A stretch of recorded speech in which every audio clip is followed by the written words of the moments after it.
ಹರೇ ಕೃಷ್ಣ. ಎಲ್ಲ ಕೇಳುಗರಿಗೂ ಶ್ರೀಮದ್ ಭಾಗವತದ ಅಧ್ಯಯನಕ್ಕೆ ಸ್ವಾಗತ.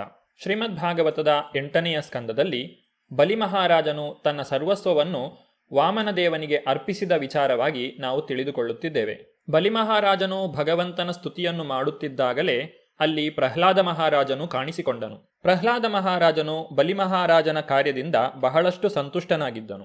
ಈ ಐಹಿಕ ಪ್ರಪಂಚದ ನಶ್ವರತೆಯ ಬಗ್ಗೆ ಪ್ರಹ್ಲಾದ ಮಹಾರಾಜನು ಈ ರೀತಿಯಾಗಿ ನುಡಿಯುತ್ತಾನೆ.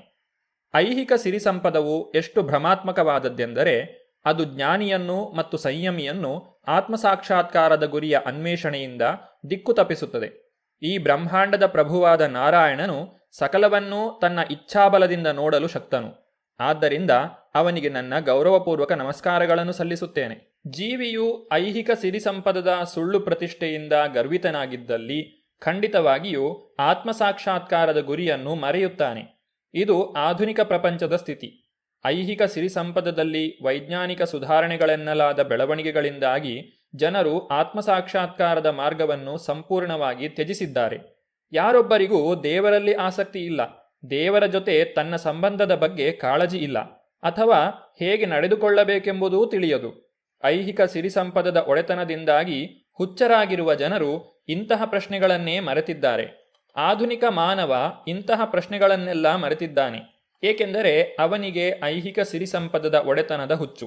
ಇದೇ ನಾಗರಿಕತೆ ಮುಂದುವರಿದಲ್ಲಿ ದೇವೋತ್ತಮ ಪರಮಪುರುಷನು ಸಕಲ ಐಹಿಕ ಸಿರಿ ಸಂಪದವನ್ನೂ ಕಸಿದುಕೊಳ್ಳುವ ದಿನ ದೂರವಿರಲಾರದು. ಆಗ ಜನಕ್ಕೆ ಜ್ಞಾನೋದಯವಾಗುತ್ತದೆ. ಬಲಿಮಹಾರಾಜನ ಪತ್ನಿಯು ತನ್ನ ಗಂಡನ ಬಂಧನವನ್ನು ನೋಡಿದ ಕೂಡಲೇ ಹೆದರಿದಳು. ಅವಳ ಚಿತ್ತಶಾಂತಿ ಕದಡಿತು. ಅವಳು ಕೂಡಲೇ ವಾಮನ ದೇವರಿಗೆ ನಮಸ್ಕಾರ ಮಾಡಿದಳು. ಅವಳು ಕೈ ಮುಗಿದು ಈ ರೀತಿ ನುಡಿದಳು. ವಿಂಧ್ಯಾವಳಿಯು ನುಡಿದಳು, ಹೇ ನನ್ನ ಪ್ರಭುವೆ, ಇಡೀ ಬ್ರಹ್ಮಾಂಡವನ್ನು ನೀನು ನಿನ್ನ ಲೀಲಾಭೋಗಕ್ಕಾಗಿ ಸೃಷ್ಟಿಸಿರುವೆ. ಆದರೆ ಅಜ್ಞಾನಿಗಳಾದ ಮೂಢರಾದ ಜನರು ಐಹಿಕ ಭೋಗಕ್ಕಾಗಿ ಅದರ ಮೇಲೆ ಒಡೆತನ ಸ್ಥಾಪಿಸಿದರು. ಖಂಡಿತವಾಗಿಯೂ ಅವರು ಲಜ್ಜಾಹೀನ ಆಜ್ಞೇಯತಾವಾದಿಗಳು. ಸುಳ್ಳು ಒಡೆತನವನ್ನು ಸಾಧಿಸುವ ಮೂಲಕ ಅವರು ತಾವು ದಾನಧರ್ಮ ಮಾಡಬಹುದು ಮತ್ತು ಅದನ್ನು ಅನುಭವಿಸಬಹುದು ಎಂದು ಭಾವಿಸುತ್ತಾರೆ. ಇಂತಹ ಸ್ಥಿತಿಯಲ್ಲಿ ಈ ಬ್ರಹ್ಮಾಂಡದ ಸ್ವತಂತ್ರ ಸೃಷ್ಟಿಕರ್ತರೂ ಪಾಲಕರೂ ಮತ್ತು ಲಯಕಾರರೂ ಆದ ಅವರಿಗೆ ನೀನು ಏನು ತಾನೇ ಒಳಿತನ್ನು ಮಾಡಬಲ್ಲೆ? ಬಲಿಮಹಾರಾಜನ ಪತ್ನಿ ಮಹಾಬುದ್ಧಿವಂತೆ. ಅವಳು ತನ್ನ ಗಂಡನ ಬಂಧನವನ್ನು ಬೆಂಬಲಿಸಿದಳು ಮತ್ತು ಭಗವಂತನ ಆಸ್ತಿಯ ಮೇಲೆ ಒಡೆತನ ಸಾಧಿಸಿದ್ದರಿಂದ ತನ್ನ ಗಂಡನಿಗೆ ಬುದ್ಧಿ ಇಲ್ಲವೆಂದು ಹೇಳಿದಳು. ಹಾಗೆ ಒಡೆತನ ಸಾಧಿಸುವುದು ಆಸುರಿ ಜೀವನದ ಲಕ್ಷಣ.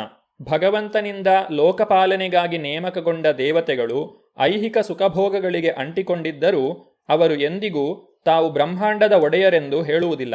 ಏಕೆಂದರೆ ವಾಸ್ತವವಾಗಿ ಸಕಲ ಸಂಪತ್ತುಗಳ ಒಡೆಯನು ದೇವೋತ್ತಮ ಪರಮಪುರುಷನು ಎಂಬುದನ್ನು ಅವರು ಬಲ್ಲರು.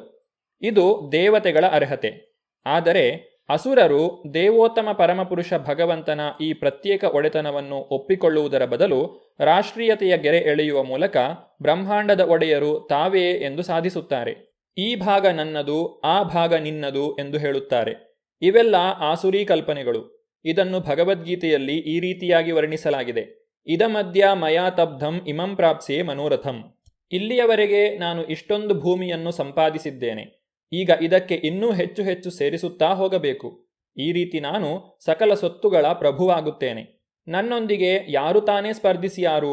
ದೇವೋತ್ತಮ ಪರಮಪುರುಷನು ಪರಮ ಕರುಣೆ ತೋರಿ ಬಲಿಮಹಾರಾಜನನ್ನು ಬಂಧಿಸಿದನು. ಬಲಿಮಹಾರಾಜನು ಭಗವಂತನ 3ನೆಯ ಪಾದಕ್ಕೆ ನೆಲೆಯಾಗಿ ದೇವೋತ್ತಮ ಪರಮಪುರುಷನಿಗೆ ತನ್ನ ಶರೀರವನ್ನೇ ಅರ್ಪಿಸಿಕೊಂಡನು. ಆದಾಗಿಯೂ ಬಲಿಮಹಾರಾಜನು ಅಜ್ಞಾನದ ಅಂಧಕಾರದಲ್ಲಿದ್ದನು ಎಂದು ಪತ್ನಿಯು ಆಪಾದಿಸಿದಳು.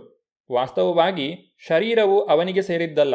ಆದರೆ ದೀರ್ಘಕಾಲದ ಆಸುರಿ ಮನೋಭಾವದಿಂದಾಗಿ ಅವನಿಗೆ ಇದನ್ನು ಅರ್ಥ ಮಾಡಿಕೊಳ್ಳಲಾಗಲಿಲ್ಲ.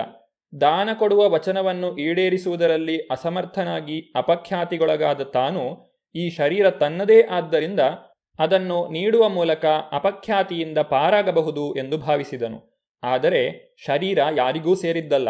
ವಾಸ್ತವವಾಗಿ ಶರೀರವನ್ನು ಕೊಟ್ಟವನು ದೇವೋತ್ತಮ ಪರಮಪುರುಷ. ಅವನಿಗೇ ಸೇರಿದ್ದು ಈ ಶರೀರ.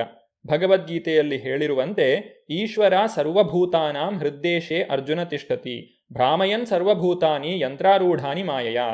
ಭಗವಂತನು ಪ್ರತಿಯೊಬ್ಬನ ಹೃದಯಾಂತರಾಳದಲ್ಲಿ ಇದ್ದಾನೆ. ಜೀವಿಯ ಐಹಿಕ ಅಪೇಕ್ಷೆಗಳಿಗೆ ಅನುಸಾರವಾಗಿ ಭಗವಂತನು ನಿರ್ದಿಷ್ಟ ಮಾದರಿಯ ಯಂತ್ರವನ್ನು ಐಹಿಕ ಶಕ್ತಿಯ ವ್ಯವಸ್ಥೆ ಮುಖೇನ ನೀಡುತ್ತಾನೆ. ಶರೀರವು ವಾಸ್ತವವಾಗಿ ಜೀವಿಗೆ ಸೇರಿದ್ದಲ್ಲ.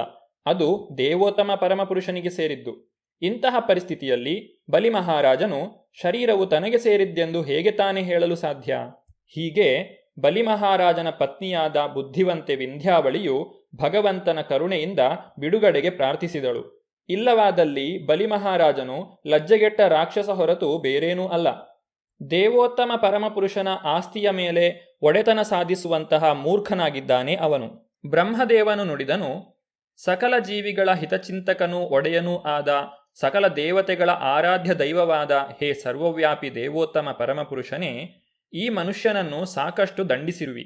ಏಕೆಂದರೆ ನೀನು ಅವನಿಂದ ಸಕಲವನ್ನು ಕಸಿದುಕೊಂಡಿರುವೆ. ಈಗ ನೀನು ಅವನನ್ನು ಬಂಧಮುಕ್ತನನ್ನಾಗಿ ಮಾಡಬಹುದು. ಅವನು ಇನ್ನೂ ಹೆಚ್ಚು ಶಿಕ್ಷೆಗೆ ಅರ್ಹನಲ್ಲ.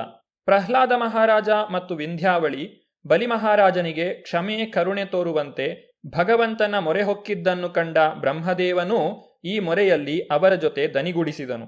ಹಾಗೂ ಲೌಕಿಕ ಎಣಿಕೆಗಳ ಆಧಾರದ ಮೇಲೆ ಬಲಿ ಮಹಾರಾಜನನ್ನು ಬಿಡುಗಡೆ ಮಾಡುವಂತೆ ಸಲಹೆ ಮಾಡಿದರು. ಬಲಿ ಮಹಾರಾಜನು ಈ ವೇಳೆಗೆ ಸಕಲವನ್ನು ಮಹಾಪ್ರಭುಗಳಾದ ನಿಮ್ಮ ಪದತಲದಲ್ಲಿ ಅರ್ಪಿಸಿಬಿಟ್ಟಿದ್ದಾನೆ.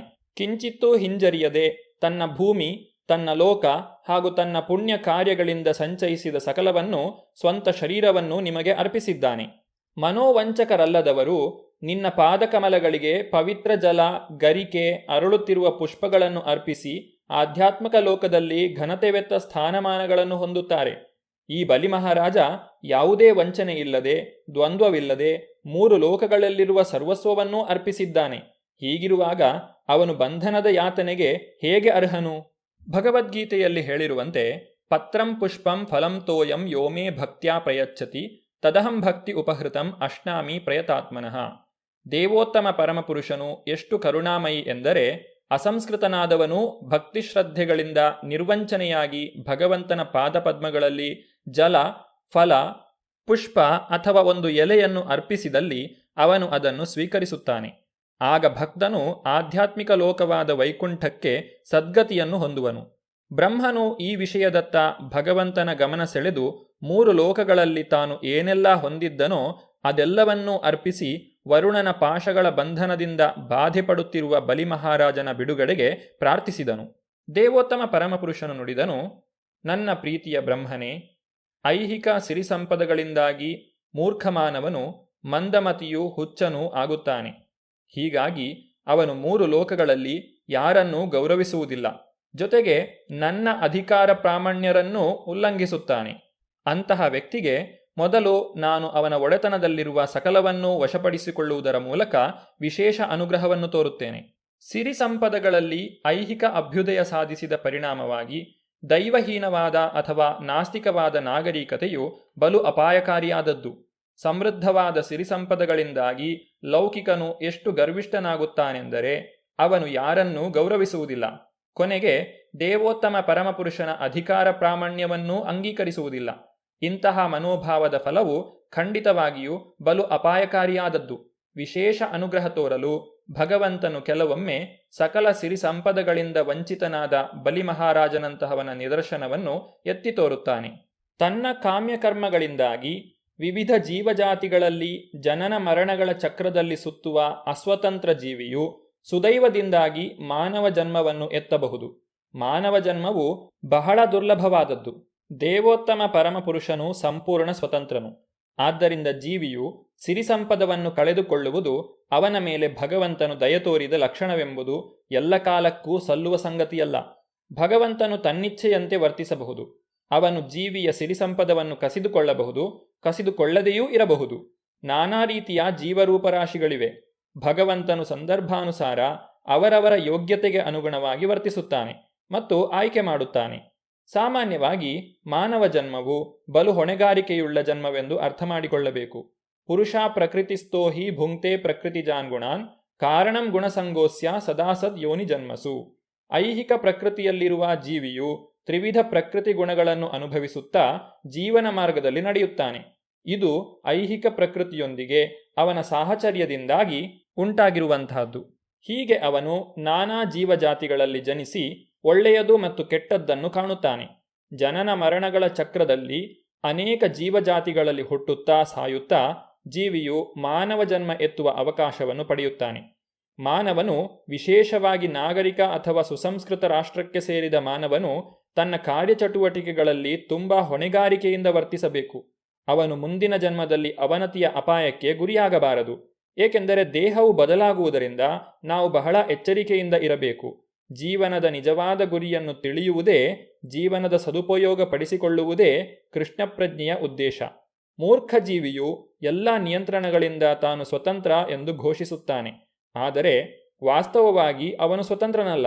ಅವನು ಸಂಪೂರ್ಣವಾಗಿ ಐಹಿಕ ಪ್ರಕೃತಿಯಿಂದ ನಿಯಂತ್ರಿತನಾಗಿದ್ದಾನೆ. ಅವನು ತನ್ನ ಜೀವನದ ಕಾರ್ಯಚಟುವಟಿಕೆಗಳಲ್ಲಿ ಬಹಳಷ್ಟು ಎಚ್ಚರಿಕೆಯಿಂದಲೂ ಹೊಣೆಗಾರಿಕೆಯಿಂದಲೂ ಇರಬೇಕು. ಬಲಿಮಹಾರಾಜನಲ್ಲಿ ವಿಶೇಷ ಕರುಣೆಯನ್ನು ತೋರಿದಂತಹ ಭಗವಂತನು ಆಡಿದ ಮಾತುಗಳನ್ನು ನಾವು ಮುಂದಿನ ಸಂಚಿಕೆಯಲ್ಲಿ ನೋಡೋಣ. ಧನ್ಯವಾದಗಳು. ಹರೇ ಕೃಷ್ಣ.